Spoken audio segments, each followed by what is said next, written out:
Ring wearing, kid stealing, wheeling dealing, limousine riding, jet flying, son of a gun, and I'm having a hard time holding these alligators. You're talking to the Rolex wearing, diamond ring wearing, kid stealing, wheeling dealing, limo jet flying. We Ric Flairing on them niggas. We Ric Flairing on them niggas. You talking to the Rolex wearing, diamond ring wearing, kid stealing, wheeling dealing, limo jet flying. We Ric Flairing on them niggas. Yeah, we Ric Flairing on them niggas. It's apparent these girls staring. I'm Ric Flairing, gold across my chest. I'm fresh to death, I'm Paul Bearing. Not at all scary. One eye open like Betty Wops and find to these circles that's going in like a carry shot. Woo! I'm going in like a Mary Pop off that Mary Crop at the top flow at the Marriott. So questioning me is like questioning you. See, we the best dressed, so come and get blessed with the crew. Not one but two, different ways to slaughter your crew.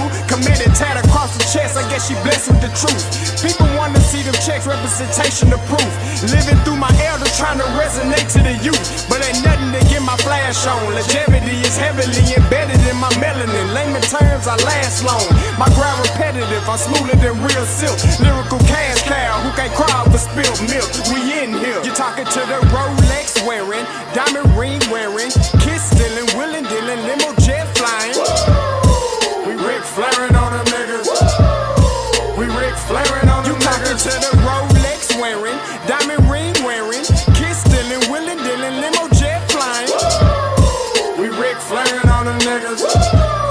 We Ric Flairing on them niggas. This ain't no normal situation, this preparation with greatness. Industry full of fakeness, it's really up for the taking. See, life is what happened to you, more so how you take it. Don't get stripped of your knowledge and mentally leave you naked.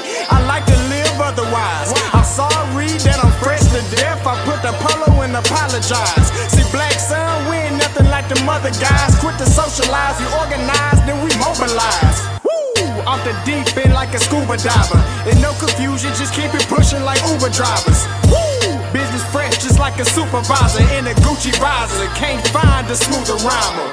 You're talking to the Rolex wearing, diamond ring wearing, kid stealing, wheeling dealing, limo jet flying. We Ric Flairing on them niggas. We Ric Flairing on them niggas. You talking to the Rolex wearing, diamond ring wearing, kid stealing, wheeling dealing, limo jet flying. We Ric Flairing on them niggas. We Ric Flairing on them niggas. Yeah, DQ baby. Shout out that boy Nigga for that fire track. Hey, Black Sun, sun up. What's up, Vinny Vegas? What in Vegas? Yeah. Shout out Pharaoh's Kids, D-Face, yeah, Bubba C, yeah, Ric Flairing on them, Ric Flairing on them, Ric Flairing on them, Ric Flair, son up, baby.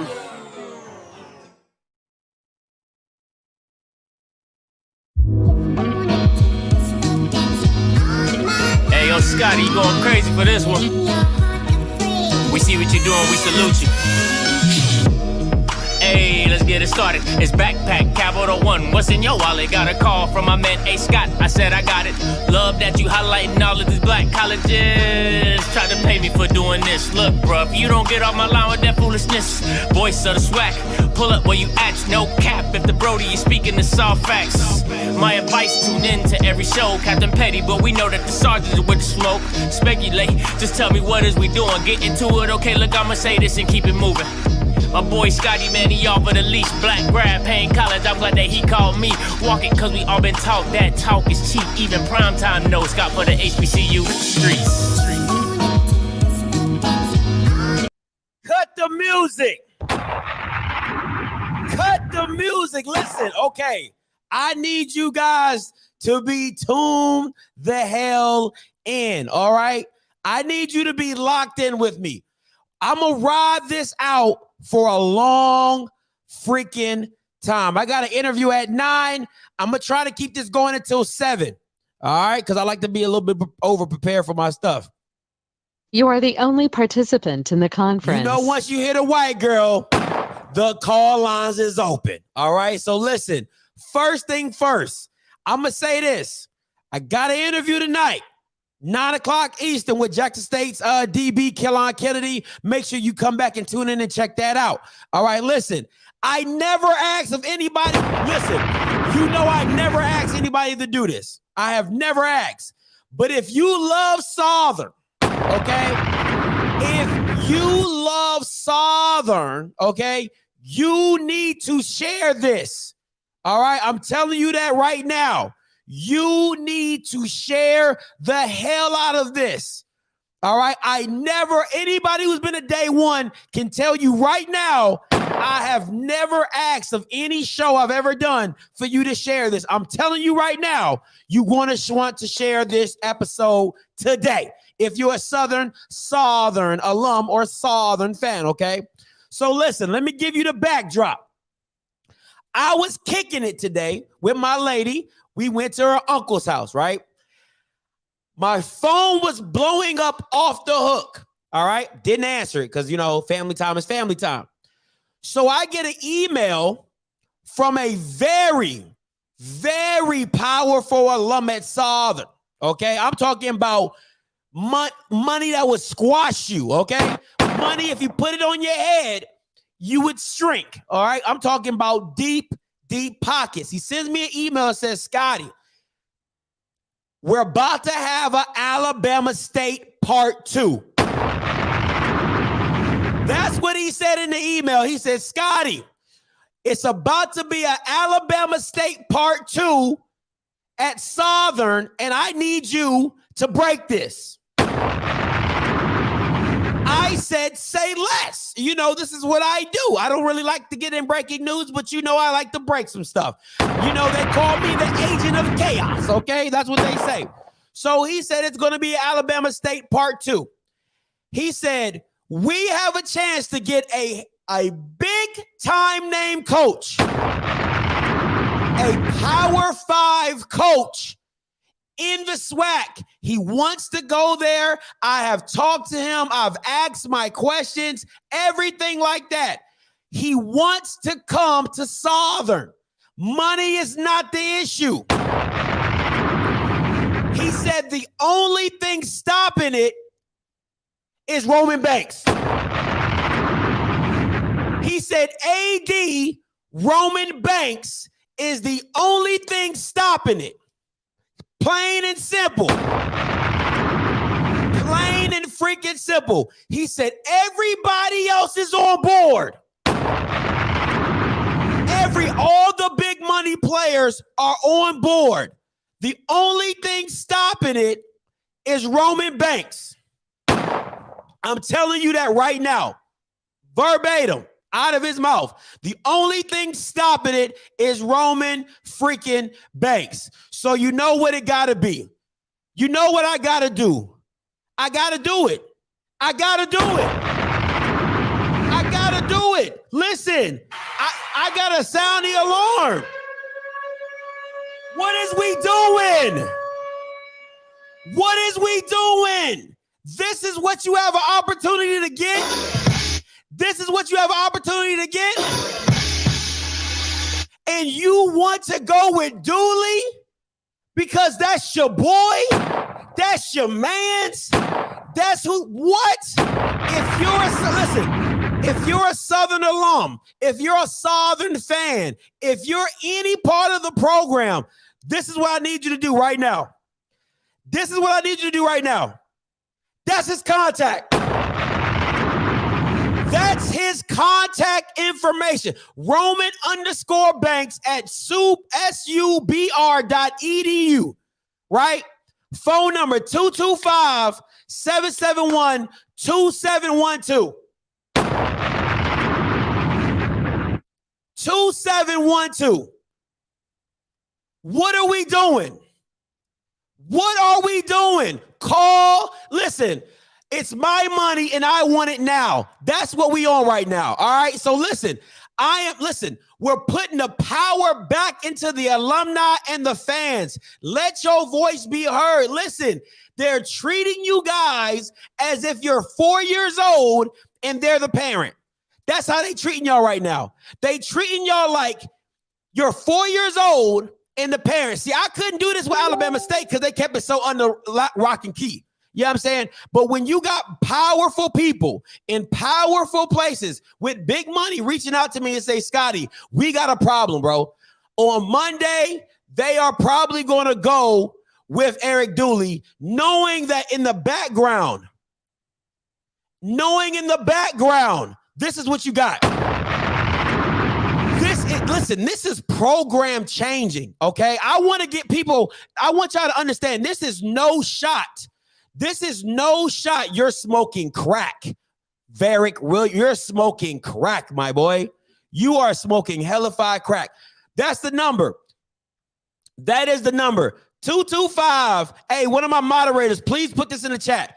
Roman Banks, 225-771-2712. Put it in the chat. All right? Put it in the chat. 225. So I'll put it right here. 225. I'll do it right quick.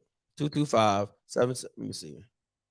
771 2712. All right. Let me do that. Let me do that. All right. So that's what we listen. This is game changing. This is freaking game changing. Okay? Because think about it. And Varick Williams, you are smoking the deepest of crack. I don't even know, bro. The crack that you smoking is so strong, is ridiculous. It is purely ridiculous, right? This is my thing, right? Even if you're a fan of Dooley, which I have no problems with, right? None whatsoever. At the end of the day, Sumlin puts your program on the map, okay? Sumlin puts your program on the map. You listen, this is not even a celebrity hire, all right? This is not even a celebrity hire. It's a coach that has proven himself over a time of the SEC. I think he was in the Pac-12. He was also with Houston. All right. He was with Arizona. He never had a losing record at Texas A&M. He never had a losing season at Texas A&M. That's what we on right now. But you're going to hire, and once again, this is no shot to Dooley. No shot at all. My boy, you are good in your own right. But to have a chance to get a Kevin Sumlin, you're going to be on an ESPN ticker. Kids are going to flock to you just because of the fact that you have a Kevin Sumlin. His name rings bells. You don't need a Dion. Every player is not going to go to Dion.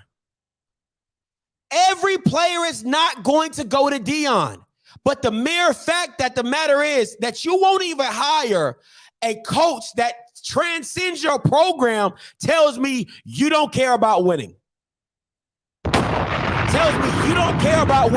You're on the status quo. Oh, that's my man's. I know him. He cool. It's that nepotism to the 10th degree.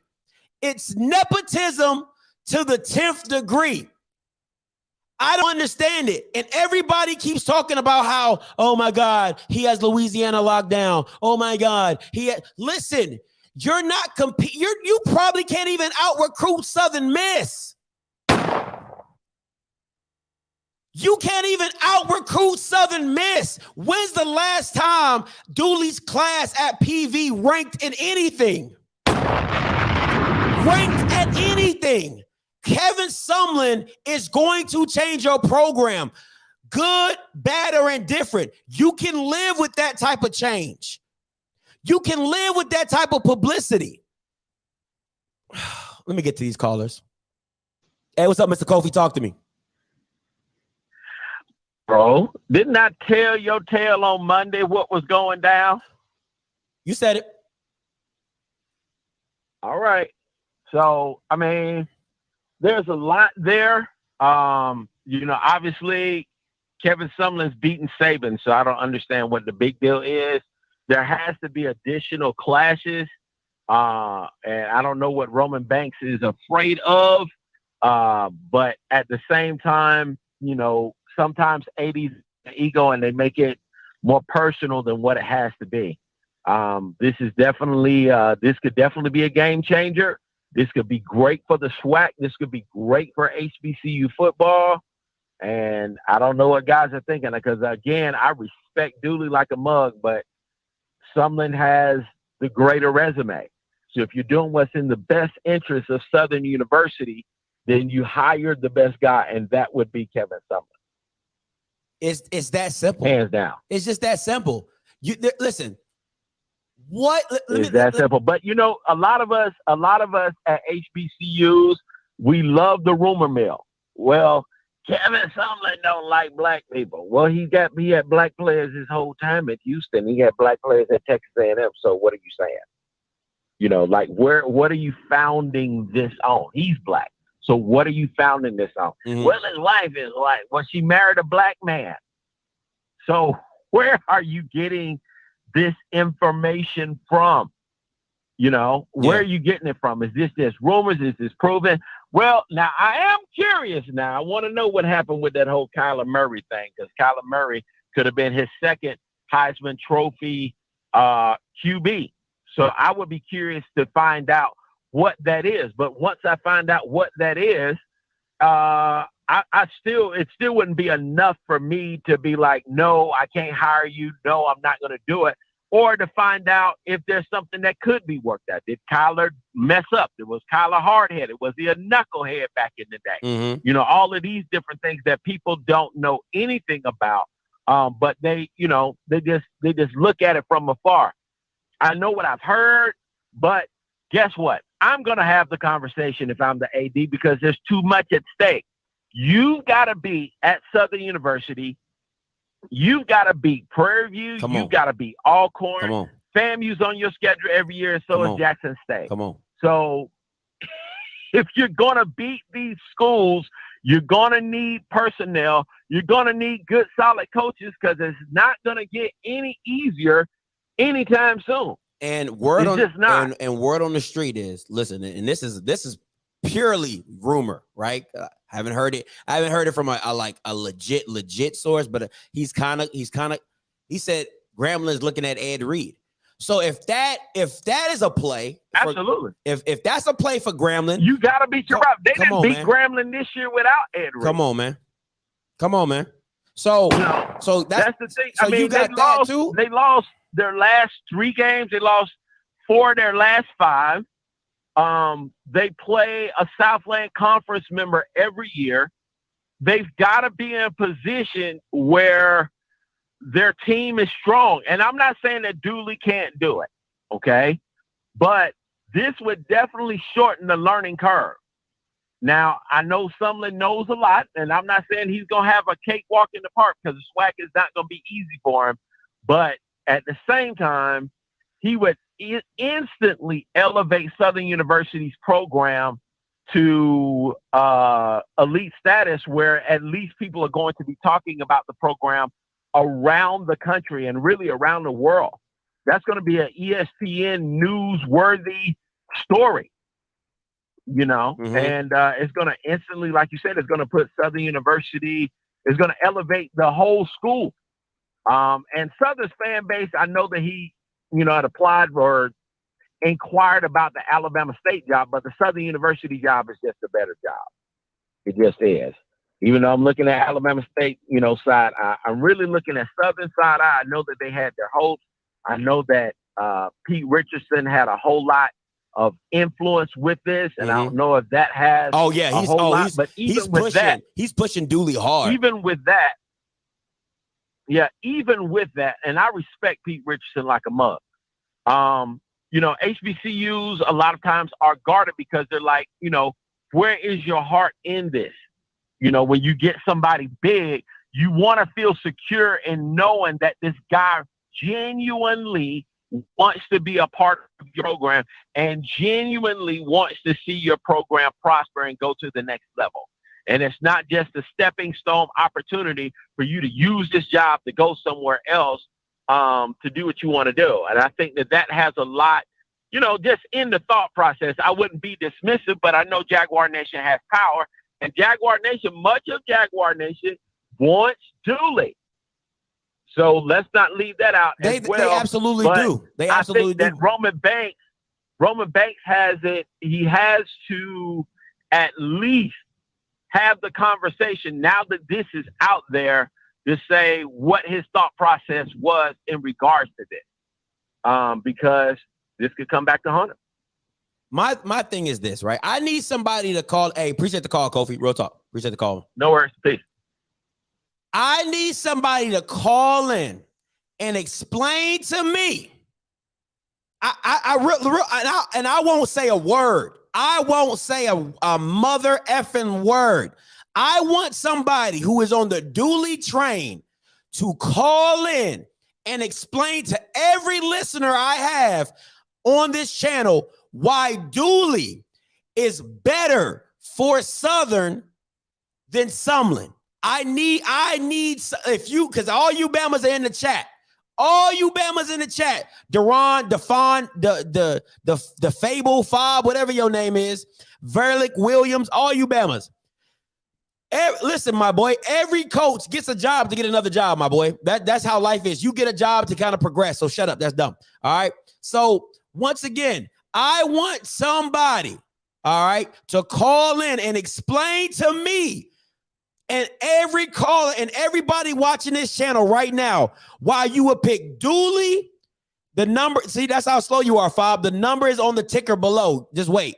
Just wait. Just wait, my boy. Just absolutely wait. All right. So I want, and when you call in, if you're on the Dooley bandwagon and you call in, put your last four. That's all I ask. I will have you skip the line. I want to hear this. Put your last four in the chat. All right.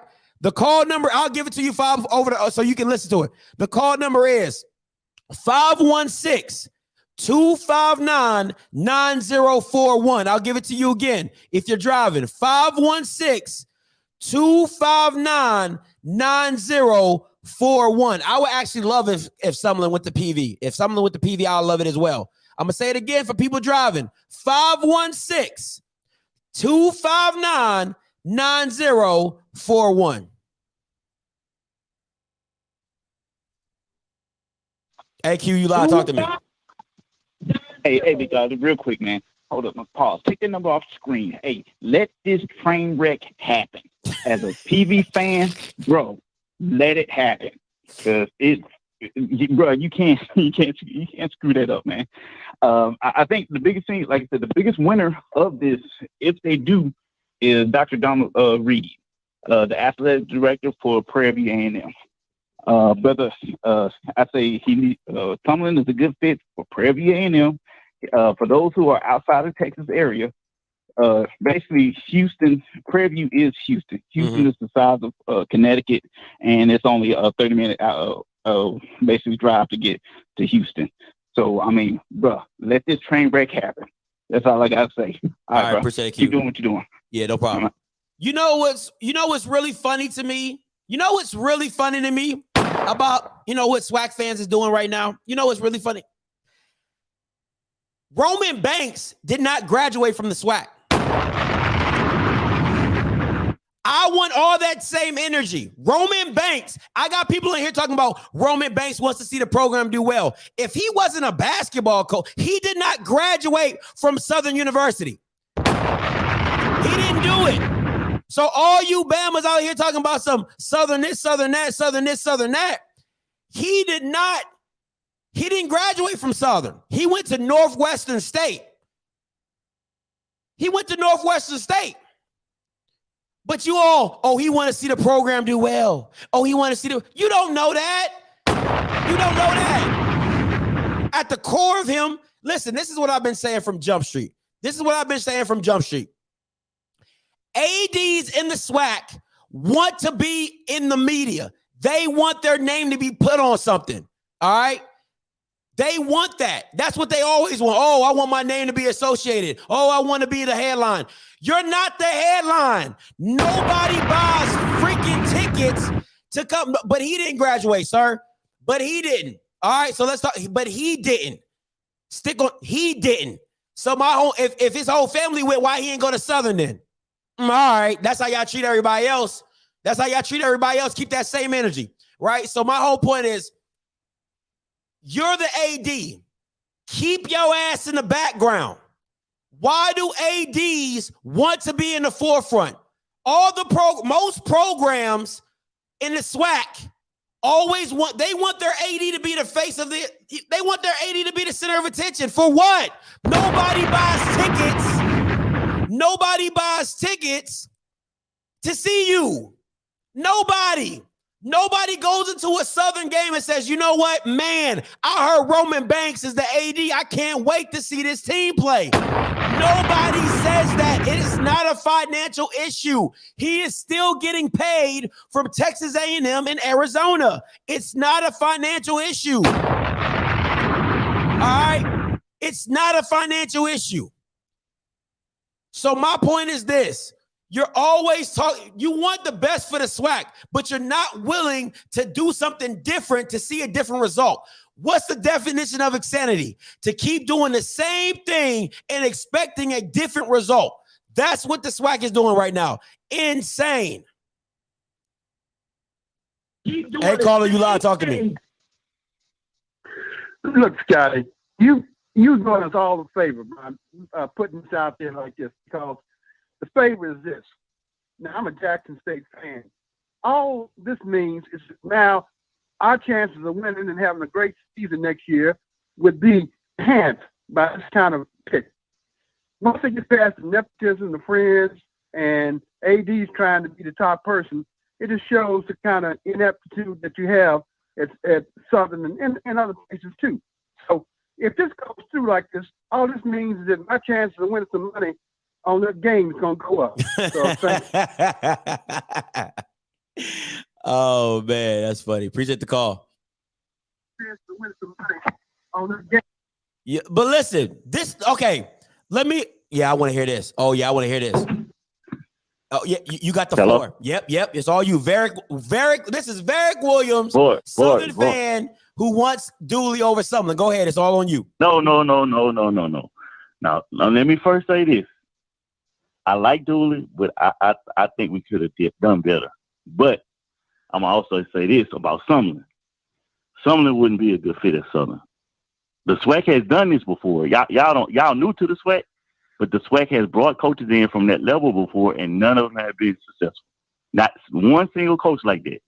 The guy that was at LSU was a running back coach, and I think he was somewhere in the MAC somewhere, and he had a winning record, but he got fired because he had a sexual allegation or something. But he got dropped later, and he ended up coaching at Texas Southern. He didn't win a game in 3 years. He was like one of the hottest coaches in the country. He was about to get a big-time job. He didn't win a game. Bro, y'all don't understand, man. On this lower level, them big-time coaches, they used to having certain things, and when you don't have those resources, they ain't going to be successful. I'm telling you, it done happened time and time again. The SWAC been hiring P5 coaches, and none of them were successful. Not one single one. I'm telling you. I done been around the SWAC all my life, bro. I know what I'm talking about. Okay. Hello? Yeah. No, but you didn't explain to me why Dooley is a better coach. That's all. That you didn't explain that to me. I didn't say he was a better coach, but he'll be a better fit at Southern. That's all. A fit to like do I what? said, A fit to do what? I like Dooley. A fit to he was do a good what? guy. You know what I'm saying? And I know. Listen, Williams, like Southern his dream job. Williams, I can tell you that now. Southern his dream job. Listen, so if it's between Southern and Prairie View, it's gonna be Southern. Williams, I'm asking you a question. Yeah. A fit to do what? What you mean? A fit to do what? He a better fit. He a better fit in Louisiana for Southern. To do what, though? He has the backing. Let me talk. He has the backing of all the former players, like all of them. All the high school coaches in Louisiana, all of them. Man, Southern go get so much talent in Louisiana just from Dooley, bro. I'm telling you. I'm around. I know. Like all the former players. Southern has a whole bunch of former players in Louisiana that's coaching. They wouldn't give players to Worm. It was a disconnect some kind of way. So Odoms wasn't getting those players, bro. I'm telling you. Now Dooley offense always been off the chain. You know, Dooley actually left Southern and went to Pine Bluff. He was the offensive coordinator at Pine Bluff. Then he was when they won the SWAC. when they won the championship. Then he went to Grambling. He won the championship. Then went to Grambling and won the championship. I got it. Went to Prairie View. Now I would say this: Prairie View team was soft as hell when Dooley took over. The thing about I don't want to upset FAMU people. The thing about Simmons teams, they always been soft as hell. Always. That's like been their biggest downfall. When he was at Prairie View, all his teams were soft as hell. So Dooley, his first recruiting class, now he's in the championship game. So you got to give him credit for that. Like I said, I'm not the biggest Dooley. Think Dooley should be our coach, but out of Dooley and Sumlin, I think Dooley a better fit. Okay. Once again, you're missing the question though. What? Okay. What is success to Southern? Let me ask that question. What's success to you? That's real talk. What's success to you? What you mean? Like winning games, winning out of conference games. Winning out of conference games. So you think Dooley is going to win you out of conference games? You think Dooley is going to win out of conference games? Who he beat? Matter of fact, Prairie View was like the only the last 3 or 4 years. Prairie View was the only team that won out of conference. They beat Houston Baptist. Sam Houston. Let me talk. You talking about when Sam Houston won the championship? Dooley was down the stretch with them. Y'all keep on talking about the Mac guy or what his name? Mac. What the guy name? That's at Tennessee. Jerry Mack. Okay. Jerry Mack was at Rice, the offensive coordinator at Rice, and Dooley and them kicked their ass, but Dooley and them had a block punt at the end of the game, and then Rice kicked a 50-yard field goal at the buzzer to beat them. Jerry Mack was their OC. If you watch that game, there's no way Prairie View should have won the game. I think they had like 2 punts blocked or something like that at the end of the game. So that's not part of football. They basically gave the game away. That's neither here nor there. That's neither here nor. I said that's not a part of football, but that's neither here nor there. But because you still lost. I mean, at the end of the day, I get it. No, I get you because I still feel a way about Grambling against Arizona. If Kincaid stays in that game, they win that game. But that's and Dooley was the OC. But I get you. But that's totally different from a player getting injured and your special teams getting blocked. That's a scheme, and then the other one's a player, like your head player, your quarterback. That's 2 different things. But my point is this: do you think I'm gonna ask you this question? Do you think? I'll give you one even better. If Dooley gets smashed by Dion Sanders, should he still get the Southern job? Yeah, I mean that's irrelevant, bro. How? Because first of all, his team probably hearing rumors that he's gonna leave, bro, and you know they make a difference. You know they make a difference, bro. That make a difference. So you can't really judge him off that. You can't judge a coach off one game. I can't judge you off a championship game. I can't judge you off a championship game. Make that make sense. I'm just saying. You know his players hearing rumors, bro. Come on, man. You know they're hearing rumors of him possibly leaving. So you don't think that affects the team, sir? Listen. I'm not saying it doesn't affect the team, but you have a chance to go win a championship. To me, that just shows the lack of coaching. If you walk into first of all, it's been lack of coaching since Alcorn because you didn't show up against Alcorn to seal the deal. You come back late, you lose that game. You get mollywop against Texas A&M. That's on Texas A&M because they rescheduled it late. I heard about that. They paid them to do it late. Whatever. You lose to Valley. And guess who was the AD who scheduled it? Oh, AD. The one the guy that hired Dion. Oh, okay. So yeah, he was the guy who hired Dooley also. Okay, since you're such a big fan of him. No, I'm a huge fan. He left Prairie View in APR trouble too, though.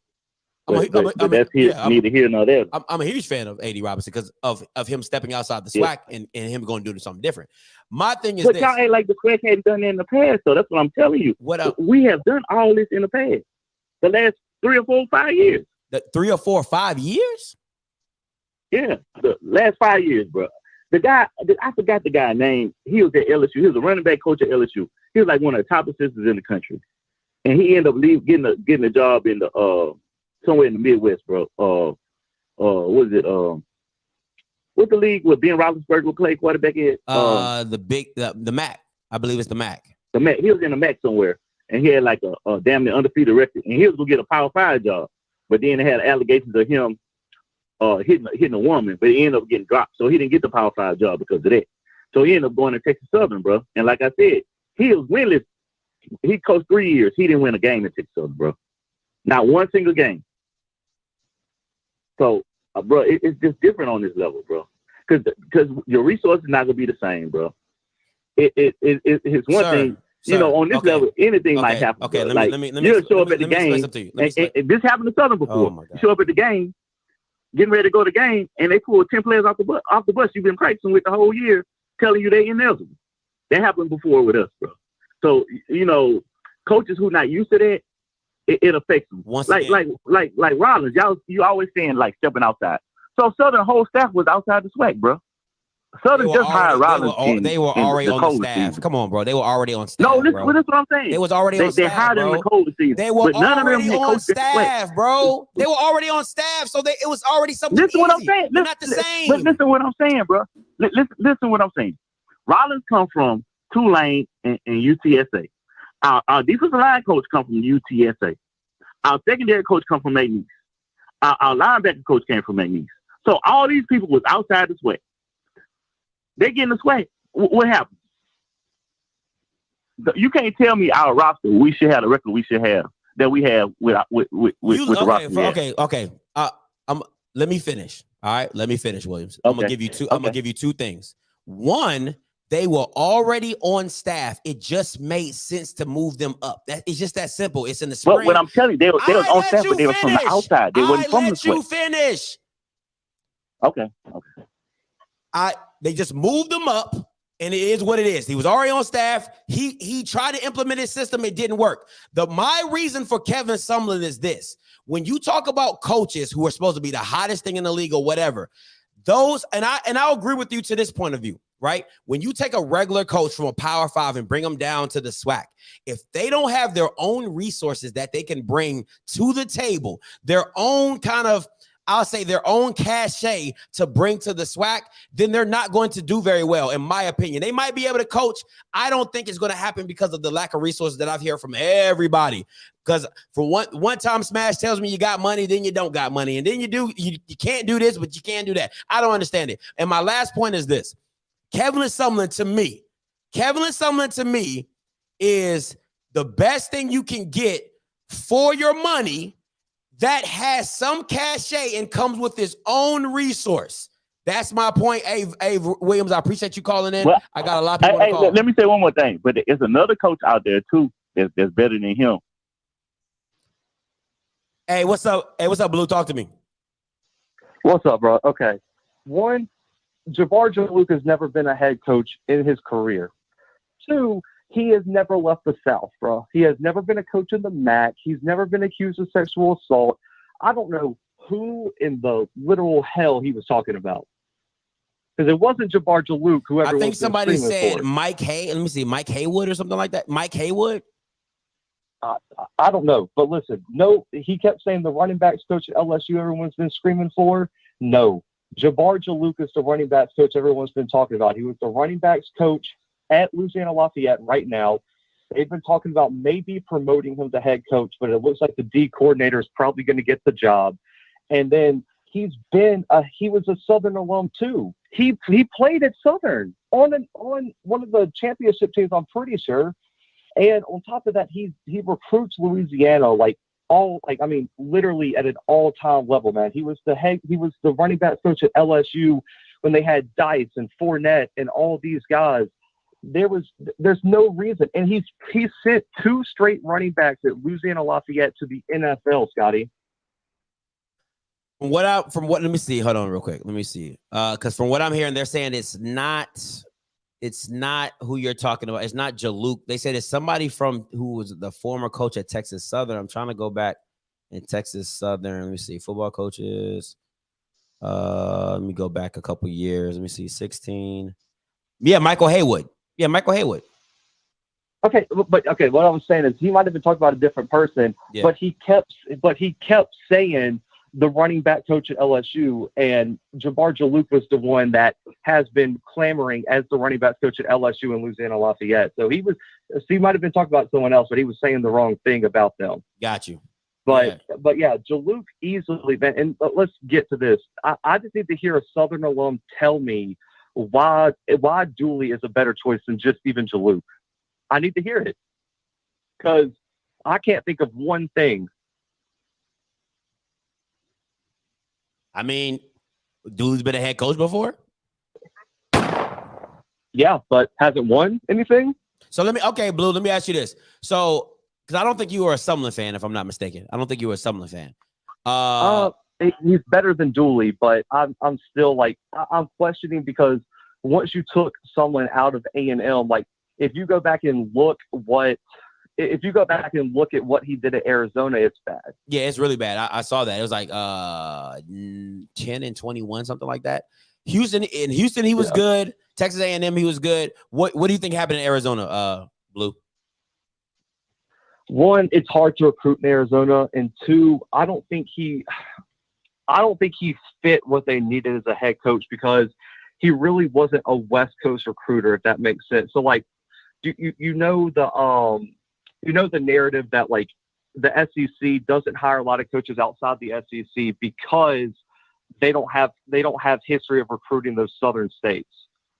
It's the same thing on the West Coast. So like a USC, a Washington, and Oregon, all those schools, they usually don't try to hire anyone from across the country because it's different trying to recruit those West Coast kids. And it's just because you're more tied to the culture of that like geographical region, if that makes sense. And so he didn't do a good job recruiting West Coast kids. And also it was the thing where he was very successful at Texas A&M and Houston per se, because how talent rich is a state like Texas? I mean, you could probably go 100, 200 deep on like the Texas recruit list and probably still come out with solid players.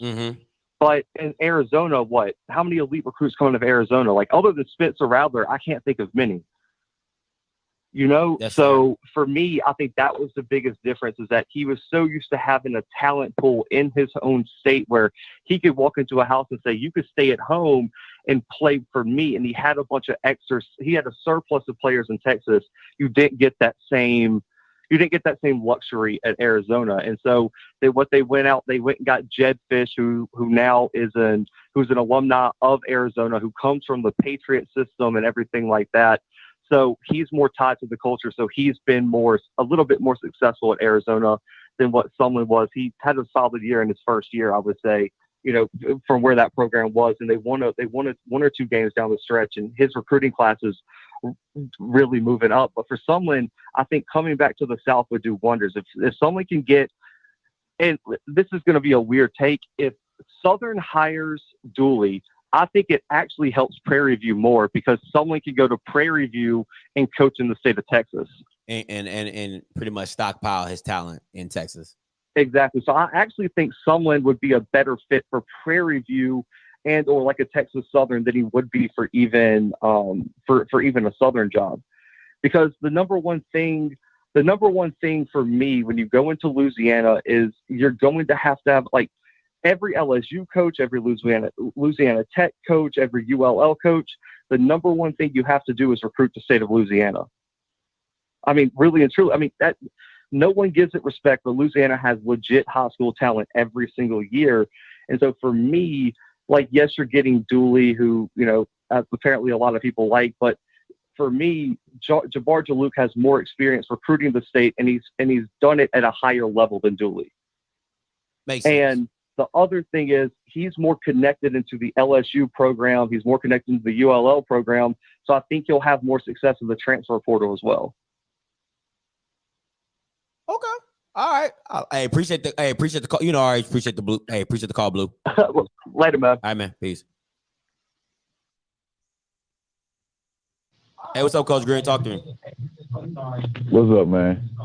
Does everybody know down in Dooley, between Dooley and Sumlin, I don't think there's a big difference between either one. But Dooley has won, as our offensive coordinator, he has won championships. So that's one plus Dooley got over him. And Dooley got a lot of connections in Louisiana, so he could recruit Louisiana for sure. And Dooley been winning, and the last job Sumlin had, he wasn't winning. So that's why it's a wash between them two. So it ain't no big difference between the two. That's my opinion on that. I mean, I clearly I hear it's your opinion. My question to you is, so winning winning a bowl championship as a head coach is not more important than winning a championship as an offensive coordinator? I'm confused. No, I ain't saying it's more important. I'm just saying they both have a track record of winning. But no, that's not no. So my question is, listen to my question again. My question is you're saying that winning a championship as an offensive coordinator is the same level as winning as a head coach as a bowl game? That's what you're saying? No, I'm saying that's not the same level. This is all I'm saying. I'm saying Dooley been winning now. Sumlin, last job, it was terrible. His last job was terrible. He didn't do jack at Arizona. So he's had. I want to be very, because I like asking questions. So he's been at Houston, been successful. Been at Texas A&M. Yeah, he's been successful. He's been successful. He goes to Arizona. He flops. Dooley has been a head coach one time, and he's 21-18, and he's in the SWAC championship. I'll give him that. But what about the last 3 years? It's been he transformed that team in 3 years. Okay. So that normally that's what it takes, right? 3 years. Third year, got the team into the SWAC championship. I mean, that's not true. I mean, not always, because some coaches can turn around teams faster. It all depends on what you have. Some teams. Hey, so it works like that. It's different for every coach. Sometimes it takes 3. I'm just confused about how you're comparing an offensive coordinator position. No, I'm not. All I'm saying is, this is all I'm saying. They both have they both have winning pedigree, but Dooley has been winning now. Sumlin hasn't had a winning season in a while, because with the last job he had, you saw what he did at Arizona. And I know another thing you always wait before you talk. You know how you always talk about innovation with offense. Dooley has that. And the biggest thing, he could recruit a Louisiana. He got relationships. And one of the powerhouses in New Orleans is Edna Carr. And he recruits out of Edna Carr. So once again, I'm gonna ask you. So his first stop as a head coach, Kevin Sumlin's third stop as a head coach. So it negates all the other winning he's been doing. I mean, because that's what you're making it sound like. Because if you're gonna bring wait, I ain't saying one is better than the other. I'm saying it's basically a wash. Wait, because you said, oh, Dooley's been winning, and Sumlin's been winning as well. He's Texas A&M, U of H. He's been winning. One's been winning as a head coach. Winning now. One's been heading as a head coach. One's been winning as an offensive coordinator. One has all the pressure on them to build the team. The other one only has to call plays. And the same person that you're bringing to Southern couldn't even beat Odom's in the 3 years that he's been there. I'm confused. No. 2. He didn't play him a third time. So the 2 years that he's been at, the 2 years he's been at PV, he still couldn't beat Odom. He didn't beat him. He couldn't beat Jackson State in the previous years that without Dion. So what are we talking about? But you gotta look at every. All right, his defense wasn't quite there. His defense is there now. That's part of a head coach. It took him. Hold on. It took him 3 years to beat them teams. Only reason he beat Odom because Odom left the house. Odom been gone. Okay. But what I'm saying is it's basically a wash between the two. So one ain't above the other. That's all I'm saying. So losing, not one is above the other.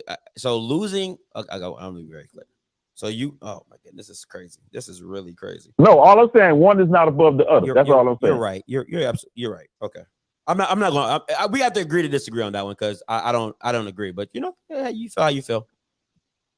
Yeah, because all I'm saying, because how you finish, how I'm looking at how Sumlin finished, man.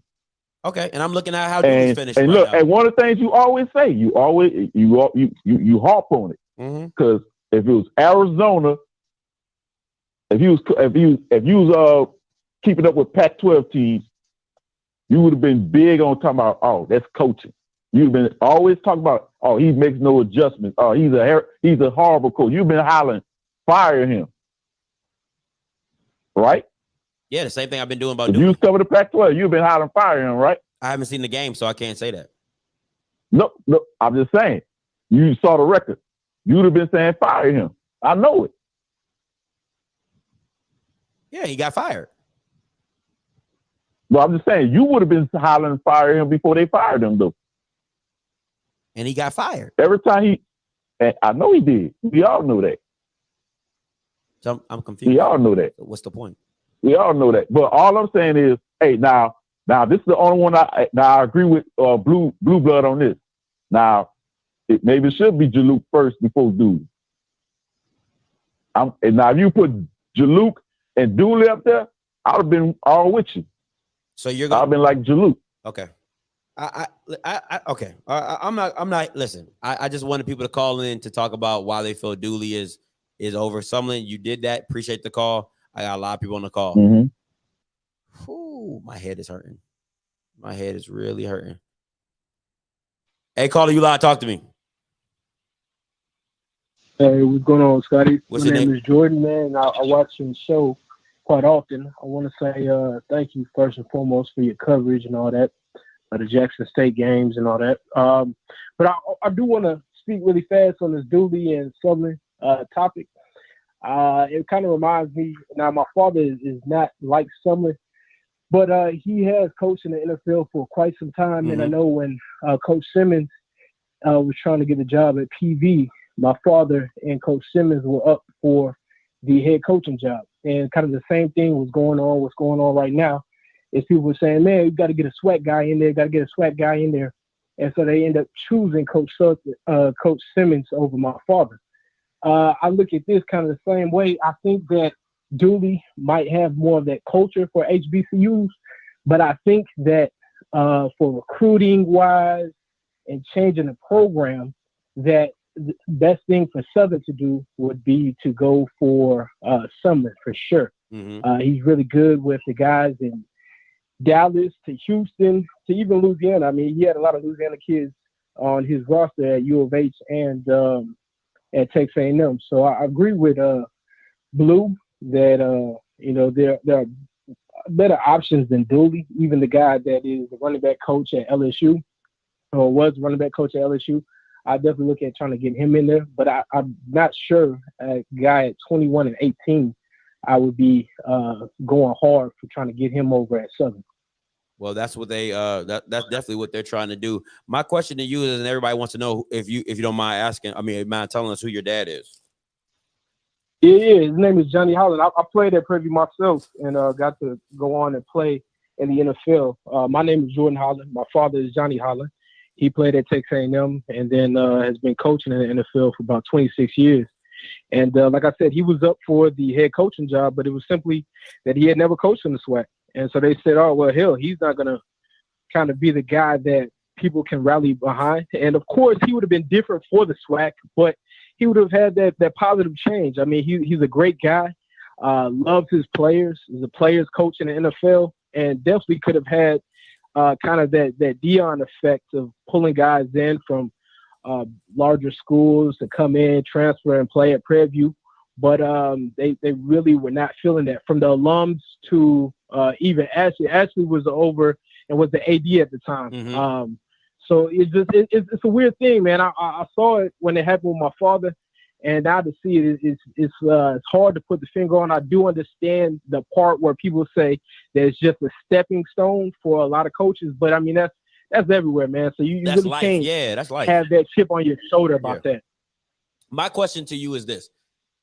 Why do you think that when people come from outside the SWAC and come inside the SWAC, they don't have success as people? I mean, you have the Mainers, you have the McNair. I mean, not McNair, but you have the J. Hobsons, you have the Mainers, you have the Dions. But why is there not more success outside from people from outsiders that come into the SWAC, in your opinion? I mean, you played at PV, so. Well, from my opinion, man, from what I've seen, I haven't been around the SWAC my whole life like some of these people. Now, granted, my family has went to school at Prairie View for years, you know, from my grandmother to my uncles and aunts. But what I can kind of speak on is that usually a lot of people look at the SWAC as kind of that lane to say, hey, listen, I can shake some things up and then get up out of here. So I think kind of you pointed out when you were talking to Blue that if you're not charismatic or have something to already bring to the table other than, hey, you know, you're just a good coach, I don't think that really can change your position in the SWAC. I know that they talked about somebody that went out to Texas Southern and didn't have success. I've seen that happen a lot too as well, of guys coming in. Hell, I mean, even at Prairie View, we had a guy, Willie Matt Garza, that was a USC coach. He was a great DB coach, man, had a lot of guys funneling in. And I think that he could have done some damage at PV. But I think, you know, for him, man, I think he enjoyed and appreciated the opportunity at PV. But I think he also wanted to leave at the same, you know, in the same breath. So for him and some other guys, it can kind of be a situation where it's like, oh, shit, let me hurry up and get out of here, do what I have to do to get in and get out. And sometimes you can lose sight of that and shit, you know, have some bad years. That's tough. Hey, man. Hey, Mr. Holland, appreciate the call in, man. Real talk. And tell you that, thank you for all he does for PV and thank you for what you did for PV as well. Oh, no problem, brother. Thank you so much, man. Keep up the great content. Hey, appreciate it, man. All right. Hey, caller, you live. Talk to me. What's up with you, Scotty? What's good? What's your name? Where you come from? Christian. I'm from BR, Baton Rouge, man. Talk to me. Yeah, man. I just want to talk about the respect for Dooley. I think a lot of people not taking into account how much of an impact he really have in the SWAC. And as far as Louisiana in general, I'm a family friend of Dooley, played for Grambling underneath Dooley, been on him my whole life. Of course, the Sumlin hire makes the most sense as far as impact-wise, bringing in players and stuff like that, but we're looking at him winning and possibly leaving Southern in maybe 3-4 years. Bringing in Dooley to Southern, you get somebody that can come in there and you know for a fact he's not going to leave you in 3 or 4 years, whether that's depending on if he win or lose, but he should definitely be for Southern for years to come. Okay, hold on. Let me stop you right there. So I want you to answer this question honestly, as honest as you could possibly do. If you had a choice between Dion being there for 4 years or Dooley being there for 10, which one are you taking? I mean, it's all about money for college, so of course you're going to take the bigger name. No, I want you. No, I want your opinion. Like, no, I don't care about who would you take? I'm not running a college university, so I mean, of course I would pick Dion if I was over to college because it's for money. I would pick Dion. I would pick Dion if I was over to university. You're missing the question. But if I'm not over university, I would pick Dooley. I'm talking about like I'm not talking about if you're running a minute. I'm not talking about none of that. I'm talking about your person, like who you would want. Like, you know what I'm saying? Like just a player, coach. Okay, AD. I would want Dooley, and I'll explain why. I'll explain why. Coach Dooley, Arkansas Pine Bluff offensive coordinator. He led them to the SWAC championship. And Grambling, offensive coordinator. For years, he led them to multiple SWAC championships, 2 SWAC championships. And it's more so about recruiting with Coach Dooley. The players that he can recruit is a big factor in why he will win. Yes, his record is 21-18 at Prairie View. I don't know what you guys expect the record to be at Prairie View. We're talking about Prairie View for one instance. It's good enough that he got him to a championship. Willie Simmons couldn't get him to a championship before he left. And the defense was horrible. So he finally fixed up the defense to get them to a championship. Offense was never a problem at PV. So to go off of that, just for example, while he was at Grambling, most of the players on that Grambling team that had an impact were from Baton Rouge that Dooley recruited. A lot of those players that can make a change, Dooley could get those guys to come to Southern or Grambling. It's going to be hard to get those guys to come from Louisiana to get to PV. And despite him not getting those players to come from PV, he still managed to get them to a championship. If he is in Louisiana at Southern or Grambling, Coach Dooley can get any player he wants to come to Southern or Grambling and build the type of team he wants to in order to sustain success for over however many years he is there. If he can do it in 3 years at PV, he can definitely do it at Southern in maybe 2 years. Okay, let me at Grambling maybe 2 years. All right, let me cut in real quick because I wanted, you know, people say I be cutting people off, so I just want to let you talk. You good, man. Let me say this. When you're an offensive coordinator and you only have to worry about one side of the ball, that's cool. That's great. That's wonderful. All right. There's a lot of OCs that become head coaches that don't work. There's a lot of defensive coordinators that become head coaches that don't work. The problem is for me is that you still have to coach a defense. You still have to build you still have to have a whole team you have to build. Special teams, defenses. That's part of being a head coach. And I'm not taking anything. Listen, if a team wants to get Dooley, if Kevin Sumlin brings him as an offensive coordinator, honestly, I would not be mad at that. I would not be mad at that at all. I would be like, oh, damn, that's a nice little blend. You keep a Louisiana guy on the team, you recruit, offensive coordinator, it's a specialty, whoop-de-whoop, da-da-da.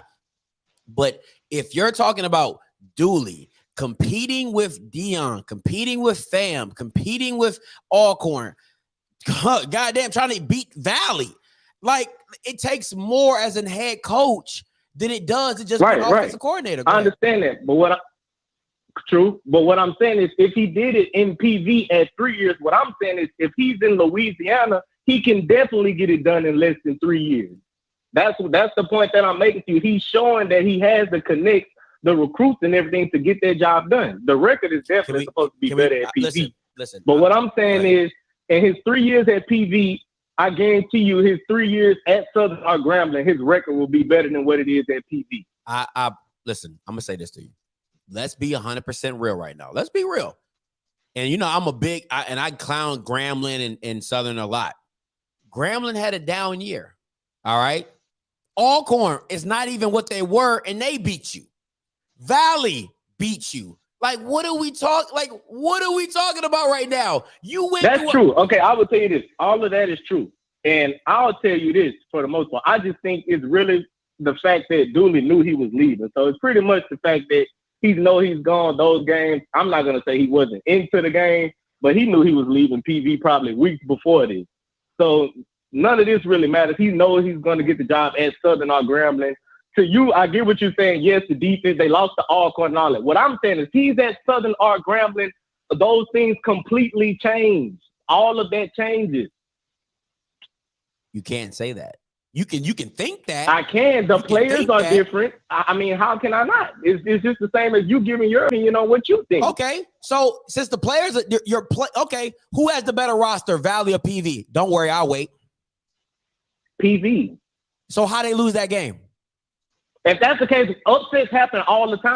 No. I mean, what are we talking about? Upsets happen all the time. You said it doesn't. Does that mean every coach has gotten upset before? What do you mean? You said, sir, listen to what you said. You said with better talent, this wouldn't happen. He has better talent and is still losing. What are we talking about? Okay, yes, he is still losing, but did he need to beat Valley that game? He didn't need to beat Valley. Let's be clear about the context here. Okay, let's be clear about the context here. You're right. You don't need to beat Valley. Who needs to beat Valley? You're absolutely right. Oh, you're right. That's on me. That's on me. He already had the championship clean. You're right. I mean, he didn't need to beat Valley. You're right. You didn't need that. That's the kind of coach I want. That, you know what? I love that. That's the kind of coach I want. You don't need the game. Why play it? Just lose it. I get it. No, I get it. Because I'm going to say this. If Dion did that against Alcorn, we will be having a different topic right now. That game, okay, listen. Now, see, this is what I say. It's about content. That game has way more meaning. You're talking about a rivalry game compared to just a regular game in Mississippi Valley versus Prairie View. Just a regular game. That's a total different game. You're right. You're absolutely right. You just lost to one of the worst teams in the SWAC. I'm pretty sure Dion Sanders had incentives in his contract to beat Alcorn. So now you need incentives to beat teams. Against Mississippi so Valley. now you need incentives to beat teams. Okay, listen, I love the narrative. That's in contract talk. That's in contract talk. Coach, every coach has incentives on beating certain teams every year to get a bonus. And Dion beating Alcorn definitely had an incentive. I'm sure of that. You're right. Because it's just amazing to me that it doesn't matter because first is hey, we just want to win conference games. Then conference games come up, you lose Valley. We don't care about Valley. We already got it locked up. We don't care about Alcorn because we'll lose to them too. The Alcorn game counted. I never said the Alcorn game. I said the Valley game. It's just amazing to me how this is it just keeps getting it. The call keep getting worse and worse for me. But hey, man, appreciate the call though. All right, man. Man, it's just this just keeps getting worse and worse. Like y'all just keep and the whatever your name is, she hate me. Oh, let me see. Let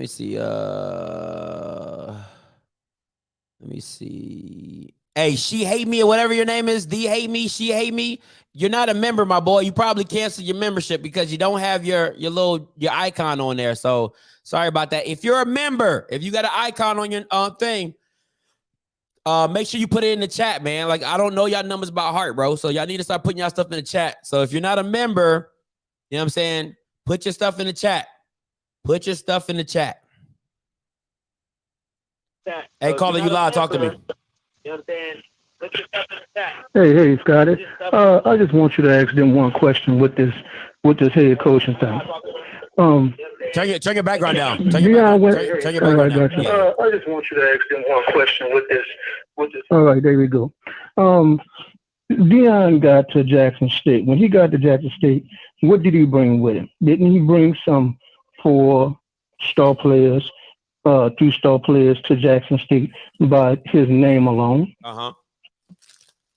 So is Dooley going to bring a 4-star, 5-star player with him? Who's going to bring that? Look, SWAC need to change. Dooley is all right. He's okay. But the next coach, no. And I respect the man, for what he has done in his career. Need a change. Ed Reed, even, maybe Jabar Juluke for his recruiting or whatever. But who's going to have the recognition? Who's going to have the name to bring these star players in the Southern? Who's going to have that? That's what they need to answer. You're talking about recruiting. All right, yeah, it's a hot day in Louisiana, New Orleans, Etna Carr is. And I do think Juluke did a stint over there as a coach, I'm not sure, at Carr in New Orleans. But just ask him that when you want to put that question up there. Who's going to bring that 4-star, 5-star? What player, number one, defensive end for Jackson State? What star was he? Was he a 4-star? I think he was a 3-star. I think 3 or 4-star. But Dion hasn't got a 5-star either. So y'all need to stop saying 5 stars for real. But he's not. All right. I'll correct that. Yeah. I'll correct that. But still, who's going to bring that type of player there? I mean, who's most likely going to be that type of player? I vote for Sumlin. I vote for Sumlin, but that's just me. Yeah, man. Look, like same thing with Alabama State, what you said earlier. Who's going to bring those type of players to Alabama State? Not a real estate agent. Facts. And Ed Reed would be the perfect coach to put there because Ed Reed went to Destrehan. Destrehan is a top-notch school in the New Orleans area. It won championships, had guys out there that was doing their thing at Destrehan. So even that. So, you need to switch it up. They need to switch it all the way up. That's what I'm saying, Scotty. So, like when that last guy was on there, give you a headache, I wish you to ask them that question. Who's going to bring that 4-star, that 3-star, or whatever player to Southern? Would Dooley do it, or would Sumlin do it? I go with Sumlin. Hey, man, appreciate the call. All right. Listen, bro. Before you jump on Jawan, right? Before you jump on this bandwagon, oh my God, Jawan passed. Okay, first of all, he went to Louisville, left Louisville, went to Morgan State. All right, went to Morgan State, played at Morgan State, came to PV. Now let's mind you, the SWAC probably has the worst number of quarterbacks in all conference play. All right, I don't want to say all conference play. That's pretty rough. They don't have a lot of good quarterbacks. All right. You got Andrew starting. All right. Starting. Let's be very clear. You got Andrew, He's a freshman. You got Shador. He's cold. You got Akil. He's leaving. You had Juwan and Felix. That's it. That's it. And then you got game manager of the year with Sean McKay. So let's not. Let's not. Hey, caller, you loud. Talk to me. Hold on, man. Them Southern folks are delusional. I think Sumlin would be a great choice. I mean, the only thing I've heard people say is that Dooley can recruit Louisiana. I mean, but will he be able to get the right player? I mean, Louisiana got a lot of people, a lot of great players, but I mean, Texas isn't a bad state. I mean, my sister lives in Dallas. Houston's a hotbed. The fact that Dooley is struggling to win in Houston, to me, that says more about him, because I wanted to bet Texas has just as deep as talent as New Orleans does. I mean, you know, and having Sumlin, you know, people will come to him. You know, Sumlin's been around the South. He's been around them areas. He'll definitely get enough people to come to Sumlin. And with the transfer portal, you want somebody who knows how to work that. You know, I've heard, you know, a lot of HBCU coaches that are kind of not of a fan of it and don't know how to use it. They better figure it out. You know, because, you know, you're getting a bunch of freshmen in and everything. You're going to need a couple transfer people to, you know, help get your program up and running. But to me, it's not the best hire. It's one of the things that where, you know, they ask you in school, you know, you got two good answers. What is the best answer? I think someone will be the better hire. I mean, I agree. You know what I'm saying? But, you know, these Southern fans, they, you know, listen, they're going to fight you tooth and nail. They're going to fight you tooth and nail. And to be honest, you see what Notre Dame did. They were smart. They listened to the boosters. They listened to the players. What needs to happen is somebody really needs to get that AD out. Or really the president needs to usurp him and do what Alabama State did. So like that was the president's move. The president needs to sit there and be like, hey, nah, we're going to go get something. And Banks, you can either stay or go. As a matter of fact, I'm going to just have you go, because I think a lot of times while sometimes outsider coaches don't succeed in this track because they don't have the support. You know, that's big, being a line from president, AD, and coach down. If the coach doesn't have the support from administration, no matter what level you're on, you're not going to be successful. So that's the thing. So, but we're going to see what happens. But they better hope someone don't go to PV, because Southern won't win anyway. We'll see. We shall see. I appreciate the call. I appreciate it. Because Southern won't win anyway. What's up, Smash?